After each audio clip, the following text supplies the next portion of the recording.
Tonight, inshallah, I have a beautiful hadith narrated by Abu Hurairah radiyallahu anhu.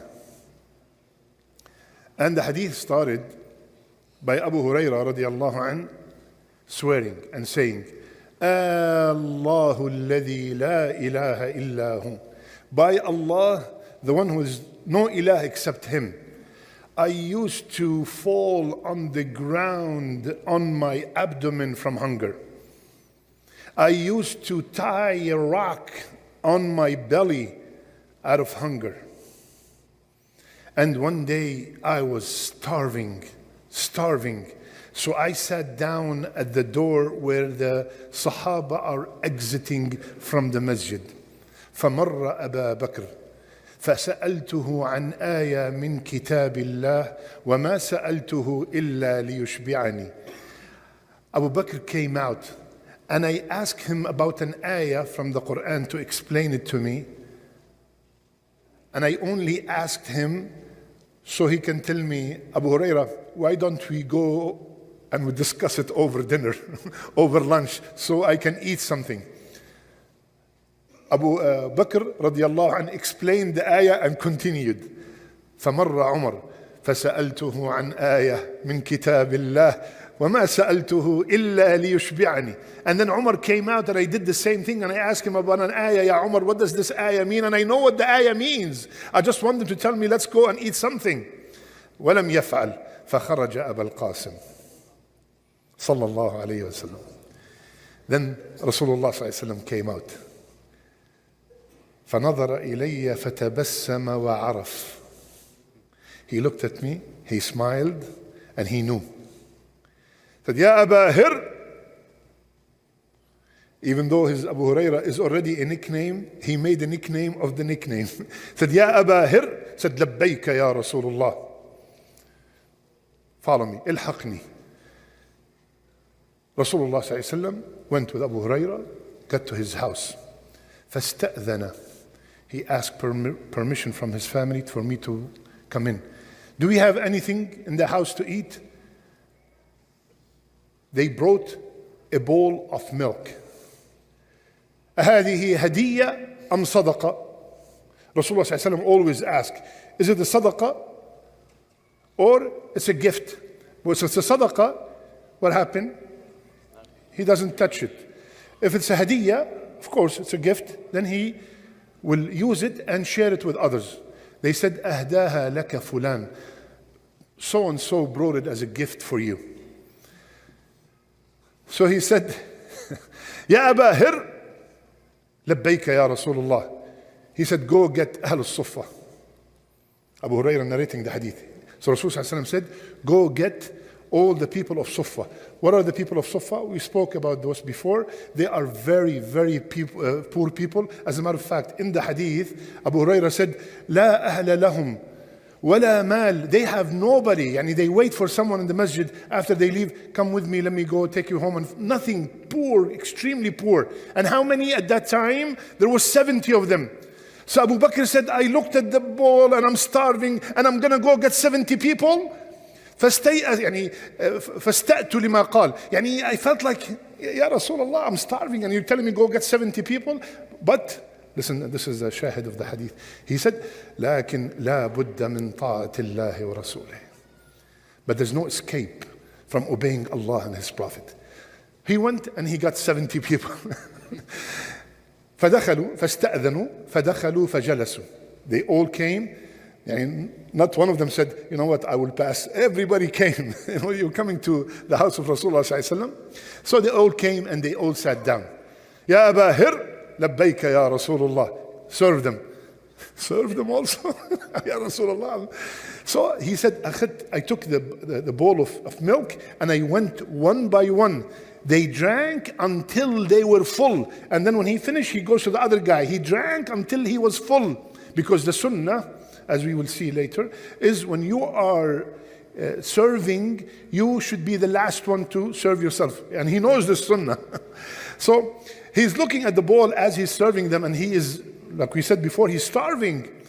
So after everybody, hatta, they were all completely saturated with milk.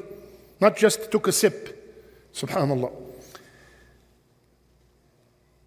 After I finished, Rasulullah said, Ya Abu Hurairah, nobody's left. Illa ana wa ant. No one is left except me and you. Abu Hurairah said, Sadaqta ya Rasulullah. I know there's only me and you left. I'm starving. He said, Ishrab فشربت. Ishrab فشربت. Ishrab فشربت. Ishrab والذي بعثك بالحق ما أجد له مسلك. By the one who sent you the truth, there's no more space. That's it, I'm done. فأخذ البقية يعني رسول الله صلى الله عليه وسلم فسمى وحمد الله وشرب الفضل. Then he said Bismillah, Alhamdulillah, and he drank whatever is left. And the hadith ended here. So there are few lessons, subhanallah. There are many, by the way, fiqh issues. Like for example, like we said, if you're serving, you should be the last one to drink or to eat when you're serving people. When you go to someone's house, you have to wait for them to take permission from their family to let you in. When you are eating, all of them were sitting down. As a matter of fact, before he gave him the drink, he told, sit down. He sat down and then he drank. There are many fiqh issues in, it's allowed. Somebody might say, how does this, it contradicts the hadith of 3. 1/3 for your stomach, 1/3 for drinking, and 1/3 for eating. So, but here Rasulullah ﷺ kept on telling him ishrab until he was full. So, being full is allowed, but not all the time. It's madhmoom when you constantly saturated, but every once in a while, if you get full from eating, there's nothing wrong with that. But there are two things that I want to bring up. Number one, the kindness and the love of Rasulullah ﷺ to his companions. Subhanallah. And he looked at him immediately. Look at how the leader can feel what his people are going through. This is the true leader. And we have seen that in many situations with Rasulullah ﷺ. And subhanallah, a man came to him, you would think he is everything in Islam, everything. He's Rasulullah ﷺ. He's the one who's making the Sharia. He is the Mufti. He's the Imam. He's the Sheikh. He's the commander. He's everything. And the man comes to him and he says, I'm hungry. Now you come to any leader right now and you tell him, you're coming to me, tell me I'm hungry. Go to my guys. Look how much they trusted him and how they felt comfortable with him that they even, to say I'm hungry, they felt so good to come to him and say, we are hungry. And the story, and subhanAllah, he said, I'm hungry. He went to his house. He did not find anything. The house of Rasulullah ﷺ, 9 homes, they have not one bite of food. Then he asked the man to come and serve him. And the man went to his wife and he said, do we have anything? She said, we have nothing except the food for the kids. He said, put them to sleep and turn off the light. And he brought the guest and they pretended that they are eating in front of the guest. And Rasulullah ﷺ, in the morning, he said, Allah was so happy of what you have done last night. So a woman, the hadith said that she had some mental illness. She came to him and said, Ya Rasulullah, I want to talk to you. He did not tell her, leave me alone, come Umar, take care of her. Subhanallah. He said, pick anywhere in Medina and tell me where do you want to meet and I'm ready. And this is the way the leader dealt with his people, subhanallah. And many other occasions. The other point, which is, subhanallah, it's amazing, and I wish we could learn from this, is that he's starving and he is willing to starve and die from hunger but never disobey Allah and His Prophet. Rasulullah ﷺ said, go get the people of Suffah. He did not negotiate, he did not ask, Ya Rasulullah, with all due respect, I'm starving here. And by the way, we said that before, anytime somebody tells you with all due respect, what happens? After that, there's no more respect. There's no more ihtiram after this statement. They start disrespecting. So he said, go get them. He went. And this is the lesson. Whenever we hear قال الله وقال الرسول صلى الله عليه وسلم and the hadith is authentic, we do not sit down and negotiate and what if maybe, and we start using our intellect. This hadith does not make any sense because to Abu Hurairah did not make any sense. This bowl of milk for 70 people did not make any sense. But this is one of the miracles of Rasulullah sallallahu alayhi wasallam. Go get the people, I go get the people. The Sunnah, whether it makes sense to me or it does not make sense, I follow it. Logically, does it make any sense to wipe on the socks from the top? Logically, you wipe from the bottom because the bottom is getting dirty, not the top. Right? But we all know that the wiping is from the top. سَمِعْنَا وَأَطَعْنَا. We listen and we obey. You do not use your intellect or you think that, I'm not finding the wisdom behind this. Ya Habibi, I'll give you a very good example. We all know. Rasulullah ﷺ said, if you have a bowl of soup or a bowl of food and a fly fell into it, right? He said, what to do, right? He said, take the fly and what? Dip it back again. Ew, be careful. Shoo ew, ya Habibi. Astaghfirullah al-Azim. Be very careful when Rasul ﷺ says something, especially the kids, say, oh, what is this? This is disgusting. You want me to dip back again? Right? Rasul ﷺ is saying, if that is the only food you have and you need that food, take that fly and dip it back again. Take it out and eat.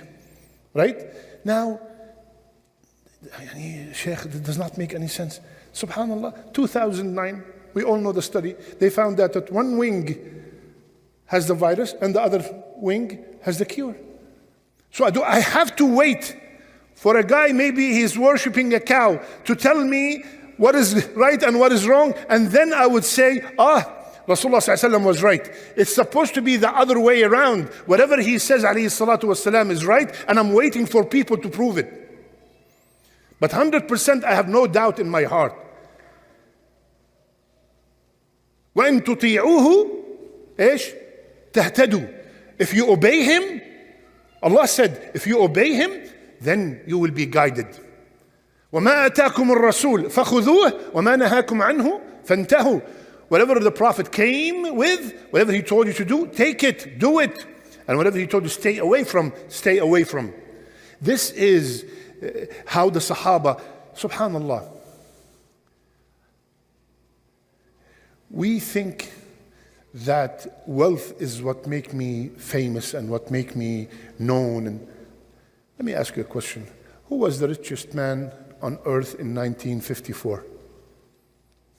Nobody knows, nobody cares. But we are still remembering Abu Hurairah after 1450 years, even though he used to fall on the ground out of hunger, not a penny. Why? Because of his ilm, because of his love to Rasulullah ﷺ, Allah elevated him. Subhanallah. So you want to be elevated. It's not about how much money do you have. It's how much you have of the obedience of Allah and His Prophet. May Allah subhanahu wa ta'ala gather us with Abu Hurairah and Rasulullah sallallahu alayhi wa sallam and the Sahaba. May Allah subhanahu wa ta'ala make our last deeds our best deeds and our last words, La ilaha illallah. Tomorrow's Friday. Make a lot of salat on Rasulullah sallallahu alayhi wa sallam. And we see you for Fajr at 6:15. Jazakumullah khair. Assalamu alaikum wa rahmatullah.